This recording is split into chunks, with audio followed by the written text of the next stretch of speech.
Hello and welcome to Insights with me, Lynne O'Donnell. My guest is Bill Roggio. Bill is a senior fellow at the Foundation for Defense of Democracies, the editor of its long war journal and host of the informative and insightful podcast Generation Jihad. He's had a keen eye on the rise and development of extremist ideology since the Al-Qaeda attacks on the United States on 9/11, 2001. He served in the US Army and National Guard and spent time in Iraq and Afghanistan in supporting roles for the Marines and the Canadian military. He assiduously charted the Taliban's takeover of Afghanistan, devising a map of the militants' growing footprint across the country, which at first was dismissed and then became definitive. Now he's watching Al-Qaeda re-emerge as a threat to American and Western and, let's face it, global security. Have a listen.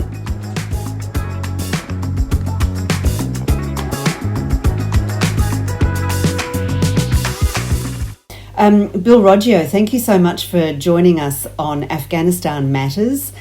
You're a big voice in the area that we're going to talk about today, which is the global war on terror, jihadism, extremism. And I would be very grateful if you could start by introducing yourself and telling us about the trajectory that brought you here today. Lynn, thank you for having me on. It's a real pleasure. This is, first, I'm a senior fellow at Foundation for Defense of Democracies, and I'm the editor of FDD's Long War Journal. Also the host of Generation Jihad. It's a podcast where we cover, and as well as with the Long War Journal, cover all things that we used to call the global war on terror. We call the Long War now, but basically the war against the jihadists. The landscape has changed immensely since 9/11. I always, when people ask me, are we winning or are we losing? And it's a difficult question to answer. But I ultimately come down to losing, and I'll explain this to you why. And it's not as simple as, well, we lost in Afghanistan, or Iraq at best was a push. But I look at the landscape of the global jihad in pre-9/11, September 10th, 2001. Where was Al-Qaeda? Well, Al-Qaeda was the big global actor. It was really the only global actor. And then there were local groups, right, throughout the world, many allied with Al-Qaeda. Then, of course, Palestinian terror groups, things of that nature. But Al-Qaeda had a base in Afghanistan. It was running training camps, and it fought alongside the Taliban in the Taliban's fight against the Northern Alliance. And that allowed Al-Qaeda to recruit foreign fighters from across the Middle East and South Asia, Southeast Asia. So that was its main base. Then it fought in, primarily on a local level or local cellular level in various countries. We know Al-Qaeda had a presence in Somalia. We know Al-Qaeda, was operating in Algeria, in Yemen, in Saudi Arabia, but it wasn't operating as an insurgency. And this is one of the things that's misunderstood about Al-Qaeda. People think that Al-Qaeda was created just to launch terror attacks against the West. That's one of the tactics Al-Qaeda uses to try to get the U.S. to disengage from the Middle East.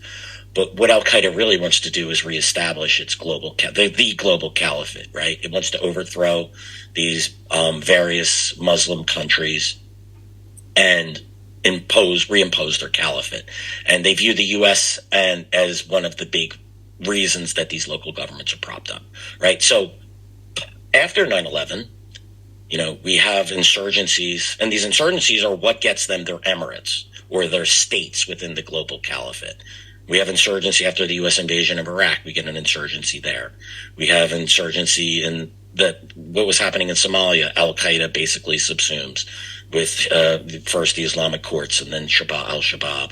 You have Algeria. You have an insurgency. I can go on and on. In Yemen, you have it, and it pops up in Syria. Then you have the split, and you have the split between, and that creates the Islamic State. Another, same goal as Al-Qaeda. Different methods. I always say that the Al-Qaeda has a big tent. They'll work with anyone, whereas the Islamic State is my way or the highway, or caliphate now. is their essentially their slogan. They want everyone to swear allegiance to their caliph, and they declare their caliphate. So, and then again, September 10th in Afghanistan, 2001, Al Qaeda has an opposition, and U.S. or other countries who are interested in opposing Al Qaeda can work through the Northern Alliance. After August 15th, 2021, Al Qaeda or the Taliban take full control of Afghanistan. There is no real organized resistance against the Taliban. It is sporadic. They do not control any territory. The Islamic State has a presence and sure is a thorn in the side of the Taliban, but not a real threat to Taliban rule. And Al Qaeda, which never left. I hate when I hear things like Al Qaeda is resurgent in Afghanistan or its return. Al Qaeda was there. It helped the Taliban take over Afghanistan. I would just say they are. I don't know what the right word is, Lynne, but they've expanded their operations. They're now running training camps.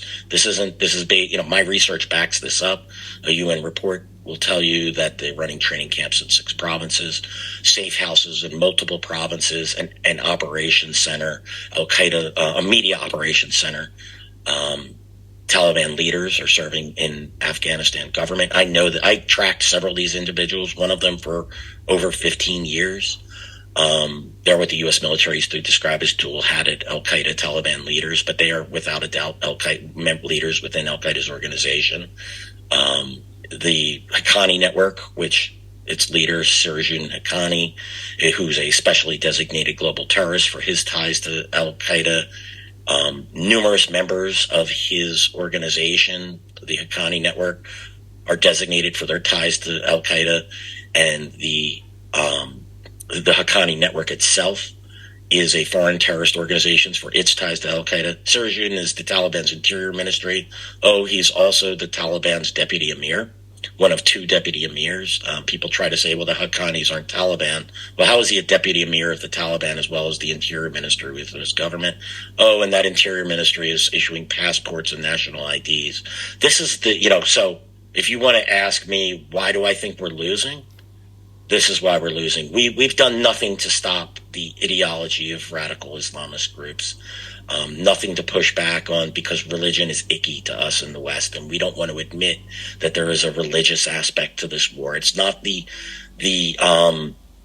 religion of all Islam or all Muslims. It's a religion of the radical sect that appeals to it's a small but significant portion that allows Al Qaeda to maintain insurgencies in North Africa and Central Africa, in the Sahel in Africa, in East Africa, in the Middle East, in South Asia, and in Southeast Asia as well, and in Indonesia and the Philippines. The Al Qaeda's footprint has expanded. The Islamic State was created and its footprint expanded. And, this is why we think we ended these endless wars. What the U.S. really has done is ended a role within these wars. And we think we could fight these insurgencies with pinprick strikes, with counterterrorism strikes, by, so-called mowing the grass. But that's not enough, because we're not getting enough of their leaders quick enough. We're not targeting the religious leaders, the radical preachers, who are often sponsored by governments who are recruiting for terrorist groups. And there's tens of thousands of fighters across multiple theaters. And that isn't a formula for victory. And a West that's distracted by a war in Israel, distracted by a war in Ukraine, by domestic issues.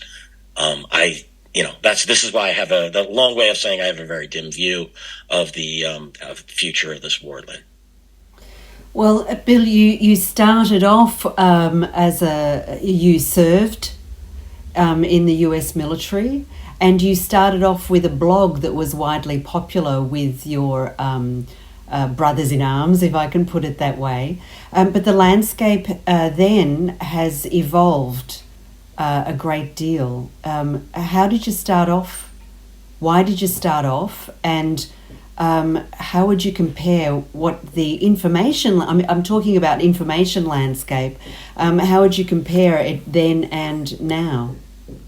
Yeah, so I started that blog back in 2003. So I served in the U.S. military from 1991 to 1997. I recognized, after the first Al Qaeda attack, its declaration of war on the U.S., I was still a soldier at this time, and its attack, the first attack on the World Trade Center, I recognized Al Qaeda as something unique. I was interested in the war in Afghanistan and the rise of the Taliban, and I began tracking Al Qaeda. Look at this. Geez, like I said, I was still serving, and then my first career after I got out of the military and out of college I was a computer programmer. Believe it or not, this wasn't even my career choice, what I'm doing now. So I was very interested in Al Qaeda, and sort of as a self-taught historian in some other areas, I began tracking Al Qaeda, which was very difficult at that point in time. Right, you had to go to a library where the internet was a new thing, and had the access to news, instant access to information like you have today, did not exist in the 1990s when I started doing this. So in 2003, I started that blog. Really, it was just because of the amount of questions I was getting from friends and family was just enormous. And I said, okay, well, I'll put this information in a place where I could answer questions, basically. I could start writing. By 2005, I was tracking the U.S. Efforts to battle Al Qaeda, particularly in Western Iraq. I found it interesting, as well as I was watching them develop the Marines, particularly develop a strategy of counterinsurgency long before General Petraeus really tried to take credit for what began under the U.S. Marines. They invited me to come out, and the commander of the one unit they described my blog as what they called it, the command chronology of Western Iraq, and they invited me to come do an embed. That was the operations officer said he used to. This is kind of weird, to be honest with you, but he said they used to wake up and see what I had to say about what was happening in their area of operations. I was tracking because look, I was using the news, right? Press releases from the U.S. military, and as well as Al Qaeda's own statements. And the military would say, "Hey, we targeted and killed this guy," and Al Qaeda would be like, "Yeah, we got this guy," and or Al Qaeda would say, "Yeah, that guy's a martyr." I'm sorry, and so I was able to match up the information and get a picture, and then the news, which wasn't very good a lot of the times, but you had to dig the facts out of a lot of the editorializing. So that was a motivation for me, right, to try to just provide a non-opinionated picture of the fighting in Western Iraq period. I was also tracking Afghanistan and writing on that and the wider picture in Iraq, but I did take a liking to what was happening in Western Iraq. They invited me to the Marines invited me to embed, and this was as they were clearing actually the entire Euphrates River Valley. So at that point in time, I was in Fallujah, Ramadi, Al-Qaim, which is right on the border with Syria, Haditha. I was there a couple of weeks after the so-called Haditha massacre, Barwana, neighboring town, Heat, a whole bunch of places in Iraq. It was fascinating. That led to me getting fired from my job because I took a leave. Long story short, I took a leave of absence. Middle management didn't like it. I had to go to the president of the company to get approval. He did it, but I then immediately pissed off everyone in my chain of command. And so I knew my time was numbered. But to get myself embedded, I raised money from my readers, and I said, well, hell, I'll give this a go. Let's I can't believe my wife agreed to it, but she did. I had 1, 3, and 5-year-old at the time. And I did multiple embeds. I think I wound up doing 6 or 7 embeds in Iraq, one in Afghanistan. By 2000, I launched the Long War Journal in 2007 because I wanted something to be more than just Bill's blog, but something that others can contribute to. And I didn't want it to just be my voice. So I took a select few people who I trusted their opinions, and we started the Lynne Journal in 2007, and then by 2010, I got my fellowship at Foundation for Defense of Democracies, and the rest is history. But I was really motivated, Lynne, by just trying to get an accurate, as best picture as I could out there, without opinionating, without being pro-war, anti-war. I certainly have I'm not going to lie. I mean, we're all biased, right? We are all biased in human beings. But I tried my best to not let my biases, which was I don't like terrorists. I knew, my brother-in-law and worked in the North Tower. My sister worked a block away. They witnessed 9/11 from the ferry from New Jersey. I didn't hear from them for almost 24 hours. As I was, preparing to go up and try and find them, I finally get the phone call. And so it changed me. And I didn't like them. But, the one thing I get accused of at the times is being pro this or pro Taliban or pro Al-Qaeda. And it's like, it's because I have respect for my enemy, right? The only way to understand them and to battle them is you have to know them. You have to teach yourself to think like them. So when the Taliban starting to take over Afghanistan, when I created that map that everybody saw in the summer of 2021 of Afghanistan, I started that in 2014, and I've been accused of being a agent of the Taliban, of being an agent of the Pakistani Inter-Service Intelligence Directorate, and I created that map actually to warn U.S. warfighters and the U.S. government that their counterinsurgency strategy was failing. The Taliban told us what their strategy was. The U.S. decided that it would that they were going to defend the population centers in key districts, and the Taliban said, "That's great. We'll take the rural areas and meet you in the population centers." A classic Maoist strategy, and I created that map to test it to see, because I thought they were right. It made sense. That's what I would have done if I were them.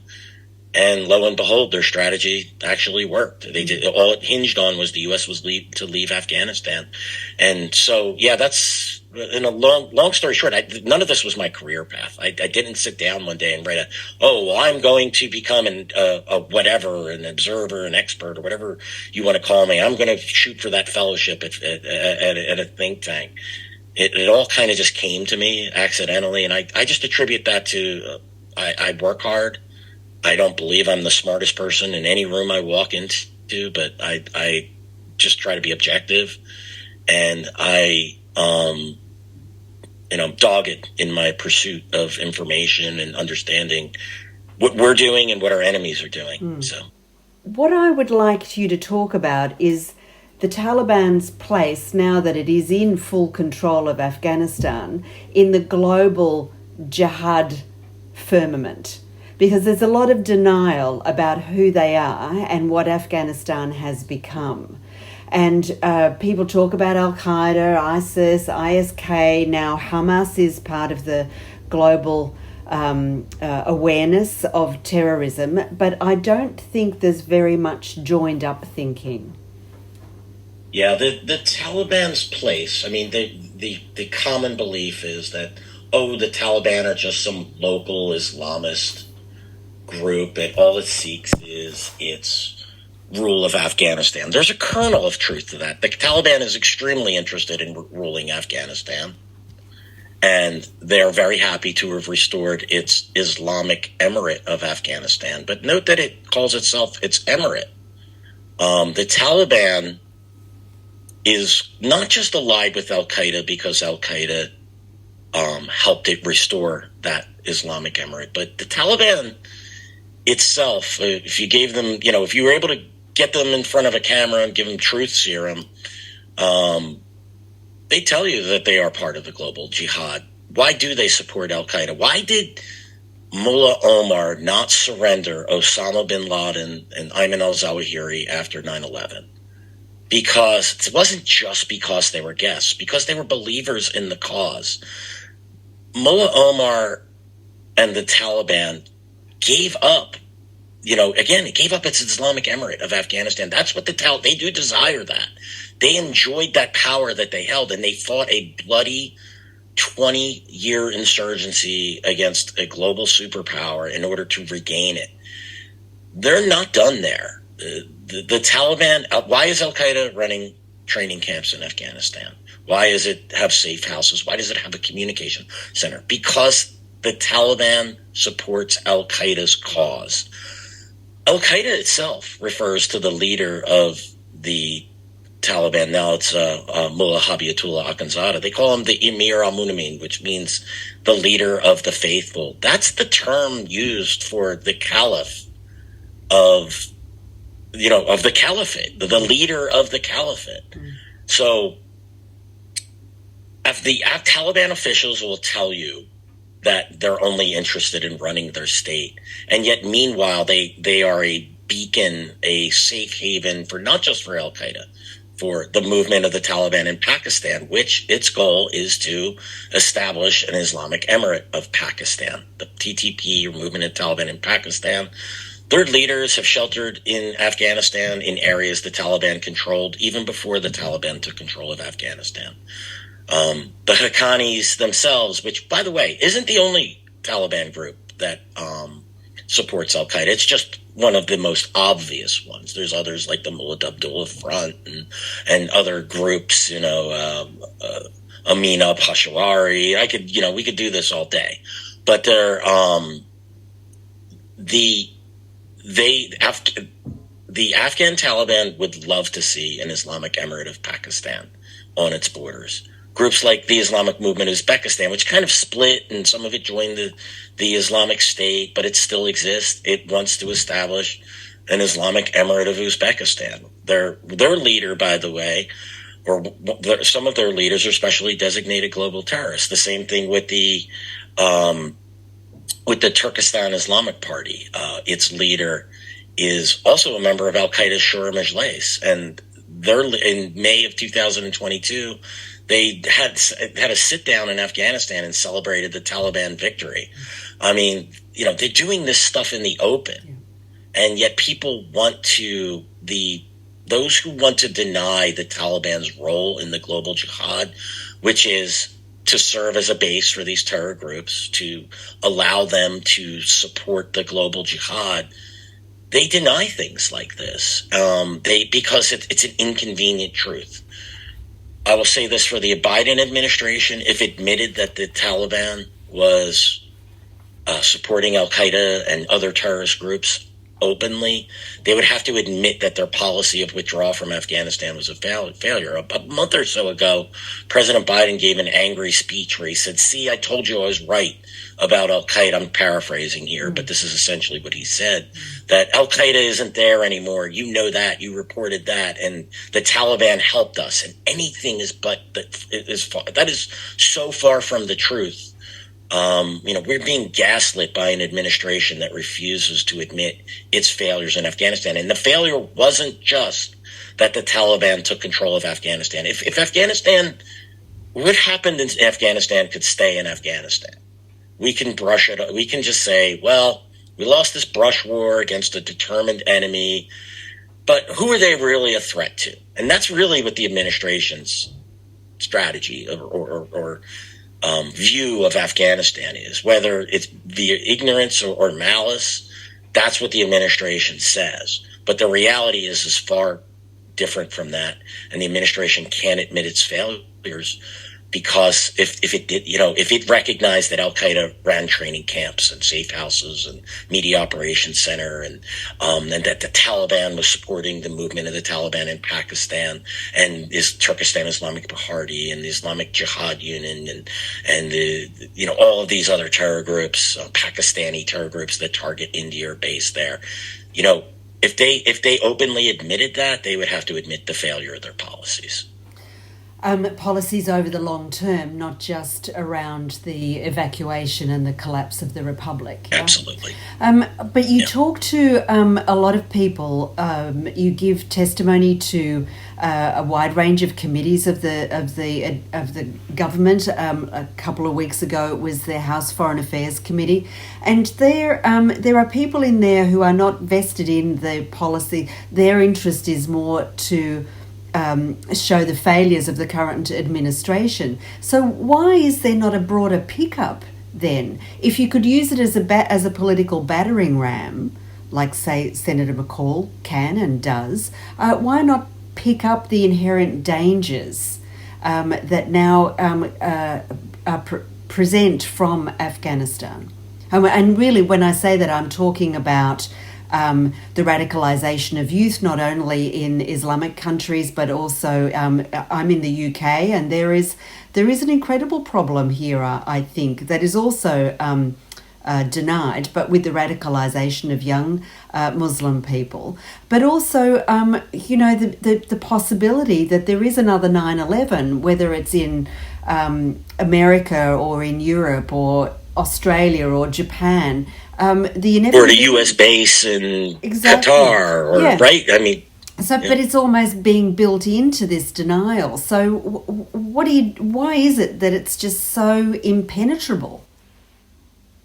Yeah, So, first you brought up a point that I had actually missed, and I'm really glad you mentioned this. Afghanistan itself is also a beacon now for jihadists, right? They won. It isn't just like, look, Shabab in Somalia or Al Qaeda and the Islamic State in Mali. They're fighting a good fight and control territory in those countries, but they haven't had like that definitive victory. The Islamic State had a portion of that. They never fully took over Iraq or Syria, but they did declare their caliphate and ruled a large area between the size of Great Britain in the territory in Iraq and Syria. But Afghanistan, the state of Afghanistan, is under the control of the Taliban, and that is a major propaganda victory. It's it's inspiration for jihadists of multiple stripes. Now, to your question is, it's strange. When I talk to congressmen, they understand the problems of the Taliban controlling Afghanistan. And I did get a lot of questioning about that and was able to explain that during the testimony. And yet the focus on the committee is the impact of the withdrawal, the immediate impact. And I think politically, and look, I'm not a political guy. I don't understand political strategy, and I don't pretend to. And, don't ask me to predict an election because I guaranteed to get it wrong.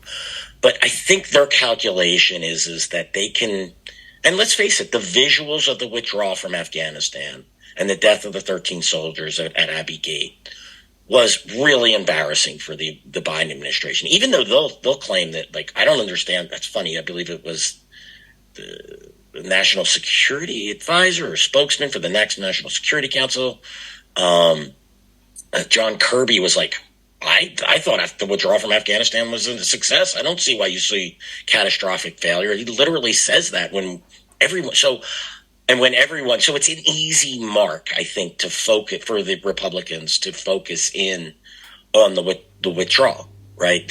From the decision from April 14th onward. I do believe the Biden administration deserves a lot. They should be criticized for this. It was disastrous, but I don't think there's enough focus on what's happened afterward. What's happened, the Taliban control of Afghanistan, what that means for people that partnered with us. As imperfect as the Afghans were, they were our allies and partners, and they fought and died in staggering numbers. I'm told by General Sami Sadat, who he was an Afghan general who I testified alongside. He said, that number that's put out there around 60 to 7, that's the number of the Afghan army. That doesn't include the local Afghan police and policemen, and there's groups called Arbakai, which were like tribal fighters and things like that. He puts that number of around 200,000, and that sounds right over 20 years of fighting against the Taliban. And that doesn't include civilians who were killed in Taliban attacks and whatnot. And so I think, on the Republican side, it's easy to point to the failures of the actual withdrawal.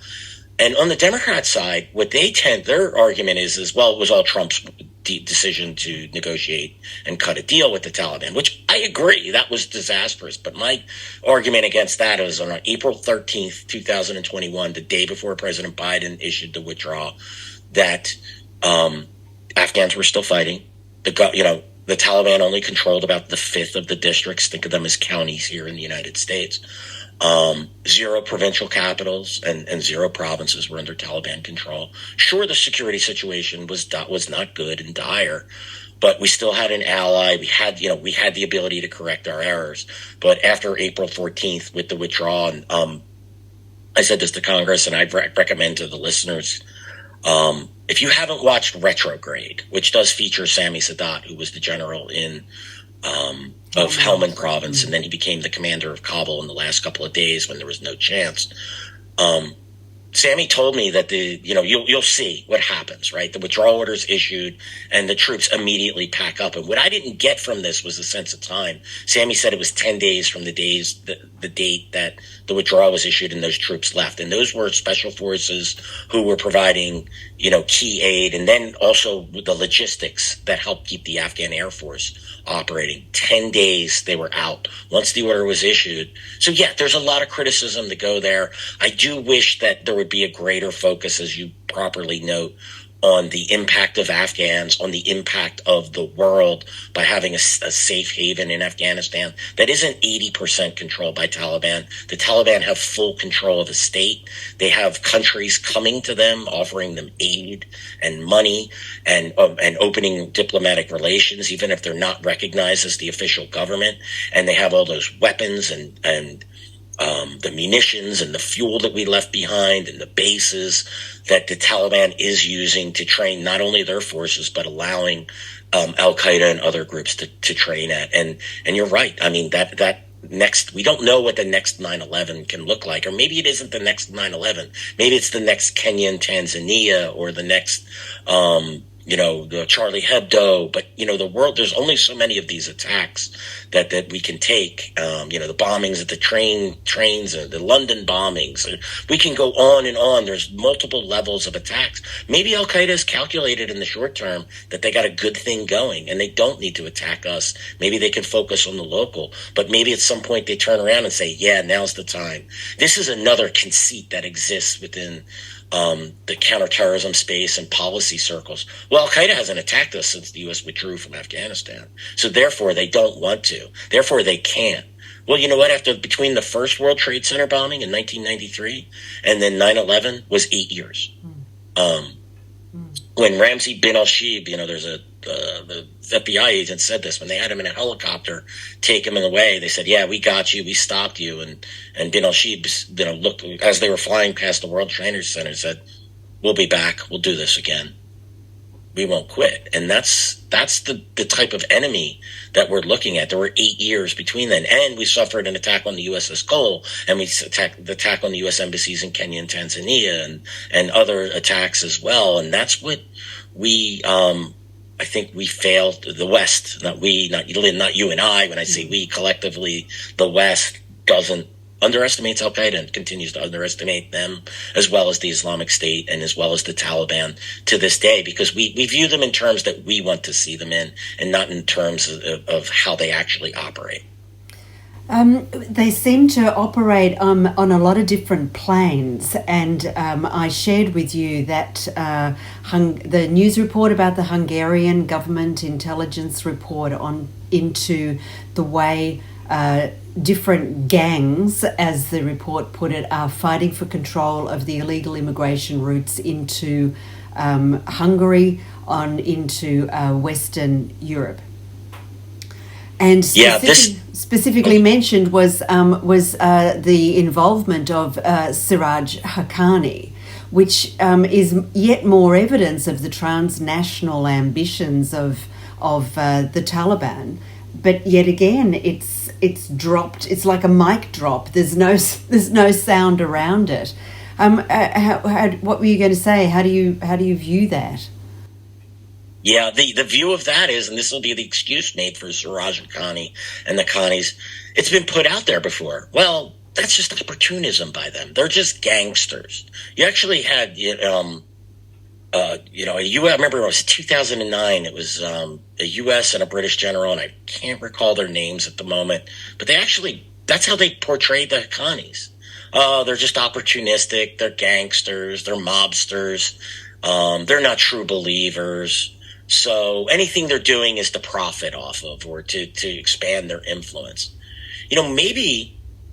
Maybe it's not that. Maybe the Haqqanis are doing this in order to, sure, maybe there is an element of opportunism and money, but it also can be viewed as a way for them, and I'm sure they're thinking of it this way, as a way for them to push people they want into foreign countries. They're setting up the mechanisms for that. Sometimes it's both, right? But unfortunately, what I find in Washington is that it's binary thinking. It can only be one way or the other. Either the Haqqanis can only be gangsters or they can only be terrorists. Maybe they could be terrorists who are also opportunistic gangsters and who use one to support the other, use their gangsterism and their links in the international smuggling operations and weapons smuggling and fundraising. Sure, they're lining their pockets and enriching themselves with these activities, but they're also promoting their ability to spread the global jihad. Look, Sirajuddin Haqqani's father, Jalaluddin, was a big believer in supporting the global jihad. And he was one of the individuals who helped bring Osama bin Laden to Afghanistan. And the ties between the Al-Qaeda and the Haqqanis it's just well documented. And I go to the Treasury and State Department designations because the argument I'll hear from people, and it's the same thing when looking at Al-Qaeda leaders sheltering in Iran, people will say, oh, well, that's just a Republican talking point that wants war with Iran, or a Republican talking point because they want to, say that the Haqqanis are Taliban. And my response to that is most of these designations were issued under the Obama administration. Treasury and State aren't doing these designations for political reasons. As a matter of fact, for political reasons, they could have been squashed, all of these designations. These designations are out there because Treasury and State and the U.S. government recognizes the dire threat that these groups pose. And this is the weird thing, Lynne, is that disconnect between, and these are the people that understand what's the threat of these groups face, but then the policymakers go, oh, yeah, we'll just ignore that information. Because the Haqqanis are just pragmatists and the Iran really we can cut a deal with them or things like that. It just, that disconnect, and my colleague Thomas Jocelyn, he coined the term disconnect the dots. And that's exactly what we see. Like, all those dots are out there on the nature of the Haqqanis or Iran's support for Al-Qaeda. I was on testified as a lead witness for victims of American soldiers who were either killed or wounded in Afghanistan. Their families could recoup money. I mean, we proved in court of law how Iran supported the Taliban and Al-Qaeda. And why did they do that? Because they hate America, because they didn't want Americans on their border, because there were no Shia groups that they could work through to help eject the U.S. from Afghanistan.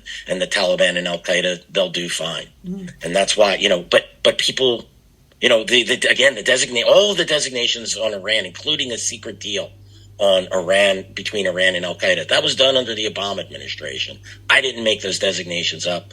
Those designations go through a legal process that requires a lot of scrutiny from multiple agencies. So, yeah, I'll just leave it at that. That's how I realize I've wandered there a little bit, but this is what you have to put all this together, and at some point you have to deny the facts that are in front of you, that the Haqqanis are a malign terrorist organization that very likely isn't just, we should be thinking the worst about the Haqqanis and their motivations for having operating a smuggling ring into Europe, and not just discount it as opportunism. Well, there are two things that come into my mind. The fact that the Taliban ran and have been running vast smuggling networks to spread heroin across the globe for 20 years. You cannot think of the Taliban and not think of drugs, but those smuggling networks have been used for a whole lot of other things. And so basically what we're looking at is a synchronicity between making vast amounts of money from criminal enterprises that was then used to fund a 20-year insurgency. So why there is no sort of joined up thinking on that going forward, I just don't understand. No, you're absolutely correct. And it wasn't just money to fund an insurgency. It's to poison us here in the West, to weaken us. It's just another way. And it also helped build relations. A lot of that smuggling was done via members of the Islamic Revolutionary Guard Corps through Iran. The Iranians profited. They understood that this money was kicked back to the Taliban to fight their insurgency. There's so much interconnectedness in these activities. It isn't just for one reason. It serves multiple purposes. Look, the hardcore Taliban true believers don't like the drugs, right? It's against their Islamic beliefs. But they also understand that they are given the means to use those methods if it supports their goal of establishing an Islamic emirate and then helping in the long run establishing a global caliphate. There's an opportunism in there that actually, now I don't profess to be an expert on the Quran, but apparently there is religious justification to do so. And these are religious scholars who understand this. And so they permit this activity. They'll issue a religious edict that, that says you can do this because it helps the greater cause. And so this is what's just not understood. Again, the U.S. policymakers can't walk and chew gum, let alone dribble a basketball at the same time. So, they'll just look at the one thing and they'll just say, well, the Taliban needed money or they want to enrich themselves. How about they wanted to enrich themselves individually? They wanted to support an insurgency. They wanted to use it to expand their relationship with a country that wanted to support them. And they wanted to poison us here in the West. And they can use it to create connections overseas as well. Like, those are all win-win-win-wins for the Taliban. The only lose for them is that they've created this sort of culture within Afghanistan that is against its Islamist teachings. But guess what? When the Taliban really wants to stamp that out, they'll do that. They have the means to do that. Sure, it's some important and powerful people will probably suffer for it, but it'll be for the greater cause, for their harsh version of Sharia and Islamic law. But, until that time comes, the Taliban will support the drug trade. It'll support human trafficking. It'll support all of these things that an Islamic government shouldn't support, but it's allowed to in order to further its cause. Well, the second thing that came to mind when we were talking about that was a propensity amongst diplomatic and aid or multilateral organisations to look at somebody like Siraj as a moderate. Oh, he's pro-girls' education, so he must be okay. And what we really do need to do is make him our friend, because that's the way we'll get change. We'll get girls into school because Siraj is a good guy. And I find this level of, I'm being facetious in my expression of it, but I do find this level of it's more than deniability, denial. It's outright lies, and I find it really self-delusion is the term that I use for this thing. Yeah, well, it's they want to believe this. Yeah, but by believing it and trying to get that idea out there, they're not only playing into the hands of the Taliban, who are just, all they're doing really over time is entrenching. They're making fools of us all. I could not have said that any better. Again, it's a form of self-delusion. It's also a form of projection, right? We hear our policymakers think that what motivates us is what motivates them. I use this as an example. Pakistan's a perfect example of this. The U.S. wants the Pakistani state, which really means the Pakistani military and intelligence services, to tamp down jihadist groups. Pakistan's real goal is to acquire strategic depth in Afghanistan. And they use the Taliban and other jihadist groups to do this. And they use jihadist groups to fight India, right? Because they fear an Indian expansion on their other border. So what's the U.S. way of doing this? Well, we'll just bribe them. And they'll come around to our sort of way because we think that money motivates them. The Pakistanis go, great, we'll take that money and then we'll keep supporting these groups. And what's the U.S. response? We'll keep giving them money because hope that changes. The U.S. military is infected with this idea. We'll partner up with, these are good guys. They drink scotch with us. And, dinners and parties, and they're great people. And, they're my friend. They're really, they like me and I like them. And therefore they must share the same values that we share because, I've had dinner with their family and they've been guests in my home. And meanwhile, they just go, oh, you gullible Americans. We gave $30 billion to Pakistan until President Trump cut that off. One of the, look, I had a lot to criticize him on, particularly on the deal, but that was the right move because we were literally giving crack to a crack addict, right? And expected that crack addict to change behavior. Yeah. It was, so in the case of Sirajuddin Haqqani, again, he's show me, if you could show me a moderate Taliban, I'll show you a unicorn. Yeah. That's, and I remember there was an article about Mullah Baradar, right, who's the guy that the Taliban sent to negotiate with the West. Why did the Taliban, they actually don't like him very much. There's a joke within, I don't know, it's a joke, it's a saying attributed to the Taliban in the 90s where they would say they had two enemies. It was the U.S. and their foreign office in Pakistan. And Baradar is part of that group, right? Because they were the ones who looked moderate, right? Who put on a moderate face for the Taliban. Taliban, someone like him, because like Sirajuddin Haqqani was never going to shake hands with filthy Westerners. We'll let Baradar do the dirty work for that stuff. He was a necessary, but that so-called moderate. The New York Times wrote an article about him during the negotiations, and he was in a hotel in Doha, and had to have his curtains closed because he couldn't stand to see the women in bathing suits at the pool. His people would make sure the hallway was cleared when he walked down it so that there were no women in his view and things like, yeah, that's moderate, right? I mean, that's just some of the simple stuff. Does Siraj Haqqani really support girls in school? How do we know that? Because someone attributed that to him. Well, he's the sort of person who will say whatever it takes. Oh, I'm sorry. Go ahead, Lynne. Well, I was going to say he will say whatever it takes and do whatever it takes. And so he's probably, I would argue, the most influential Taliban leader. People say they're Amir.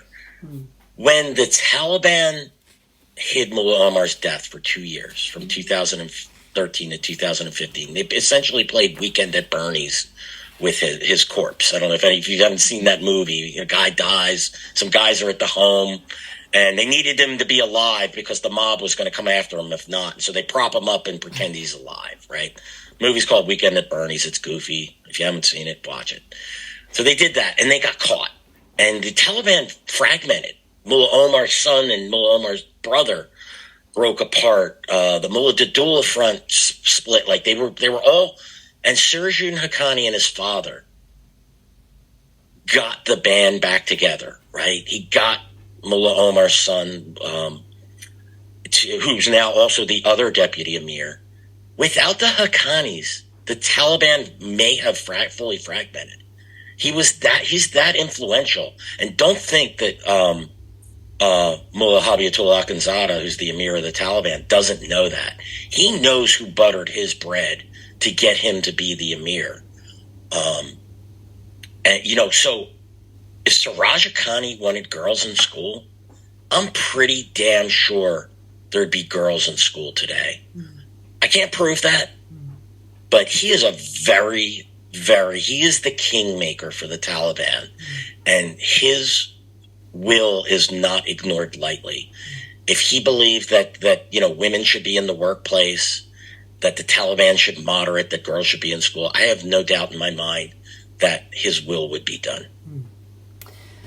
How do you see the anti-Taliban opposition? It's fragmented, it's dispersed. There doesn't seem to be any cohesive thinking.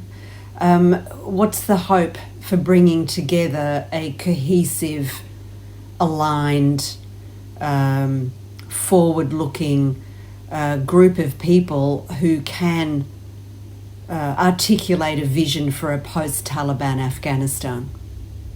Yeah, I think you described, the state of the anti-Taliban groups. They are fragmented indeed. They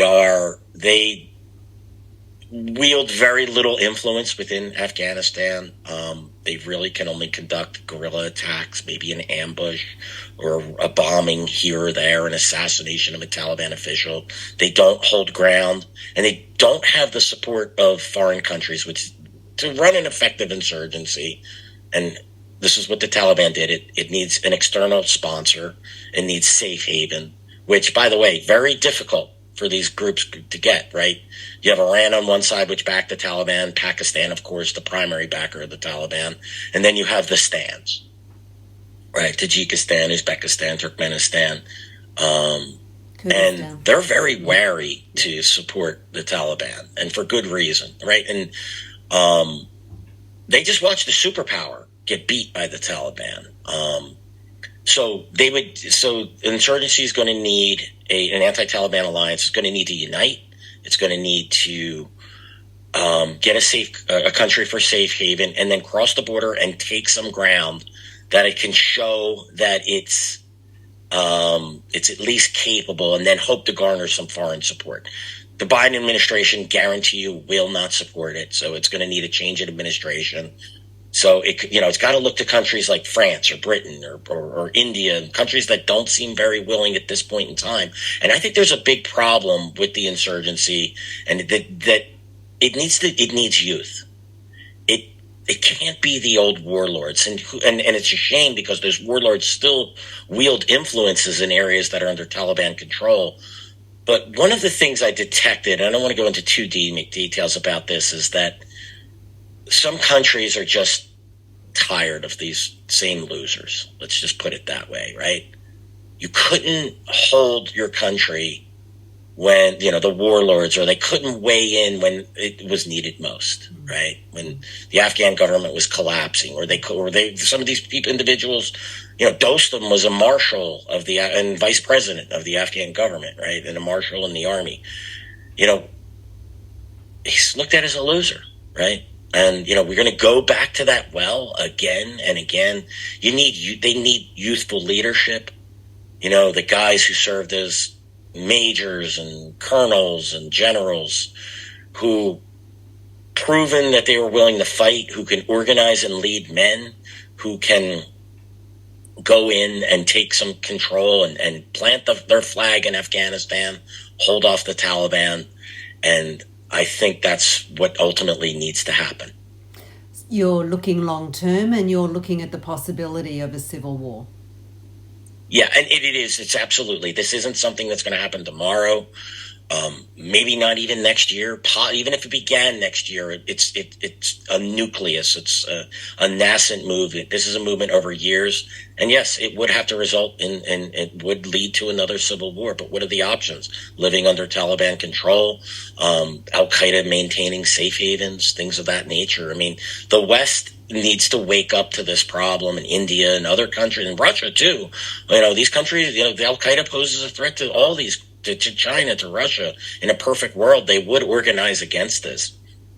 But unfortunately, it's been Afghanistan, was in China's interest, in Russia's interest for Afghanistan, for the U.S. to leave. These countries didn't like the U.S. operating in Bagram Air Base and having a presence in Central Asia. Well, Bill Roggio, thank you so much for your time. I hope that we can look in on you from time to time for your incredibly erudite and articulate update on what's going on in this space. Thank you so much again. Lynne, the pleasure is all mine. I'm a big fan of your work, and I will join you. You ask, and I will be here. I guarantee it. And best to you and yours, and happy holiday season. Thank you, and same to you.